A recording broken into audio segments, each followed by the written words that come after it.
Praise the lord.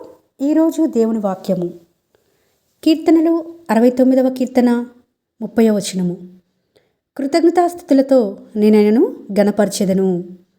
దావీదు కీర్తనకారుడు ఈ మాటలు పలుకుతూ ఆయన జీవితంలో ఒకప్పుడు దావీదు జీవితం చూస్తే గొర్రెల దొడ్డిలో గొర్రెలను కాస్తూ ఉన్న అతన్ని ఇశ్రాయేలు ప్రజలందరి మీద రాజుగా నియమించిన క్రమంలో కృతజ్ఞతాపూర్వకంగా దేవునికి కృతజ్ఞతాస్తుతులు చెల్లించుకుంటూ ఆయన్ని గణపరుస్తూ ఉన్నాడు.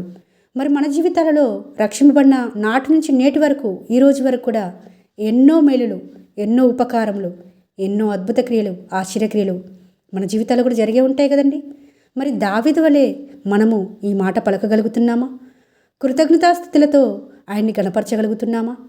దేవుని వాక్యం సెలవిస్తుంది, నన్ను గణపరచువారు నేను గణపరచెదనని మాట్లాడుతుంది.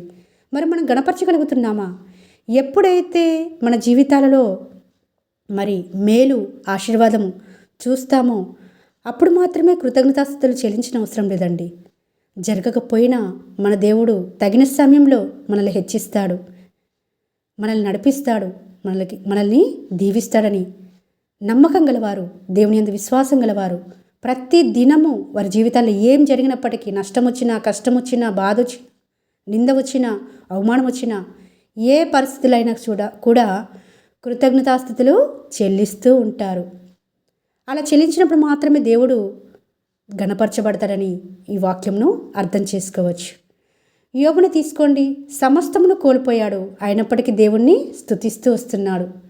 సమస్తము కోల్పోయిన తర్వాత స్తుతి వస్తుందా అండి? కృతజ్ఞత వస్తుందా? కానీ ఎల్లప్పుడూ దేవునికి కృతజ్ఞతాస్తుతులు చెల్లించాలని యోబుకు తెలుసు కాబట్టి స్తుతిస్తూ వస్తున్నాడు. మనకి ఎన్నైనా రావచ్చండి పరిస్థితులు, కానీ దేవుణ్ణి ఎప్పుడైతే మనం గణపరుస్తామో, ఎప్పుడు కృతజ్ఞతాస్తుతులు మనం చెల్లిస్తూ ఉంటామో అప్పుడు మాత్రమే దేవుడు మన ప్రతి పరిస్థితిని మార్చివేసి దీవెనకరంగా మన జీవితాలను ఉంచుతాడు. ఈ రోజున ఈ వాక్యం ద్వారా దేవుడు స్పష్టంగా మనందరితో మాట్లాడుతుంటుండగా మన పరిస్థితులు ఎలా ఉన్నప్పటికీ మనము ప్రతి దినము, ప్రతి సమయంలో, ప్రతి సందర్భంలో దేవునికి కృతజ్ఞతాస్తుతులు చెల్లించి ఆయన గణపరిచేవారుగా మనం ఉండాలని, ఆయన్ని గణపరచడం ద్వారా మనం కూడా గణపరచబడతామని తెలుసుకున్న వారమై ఆయన స్తుతించేవారుగా, ఆయన గణపరిచేవారుగా దేవుడు మనల్ని సిద్ధపరచాలని కోరుకుంటూ మీ సహోదరి ఎలిజబెత్ రాణి.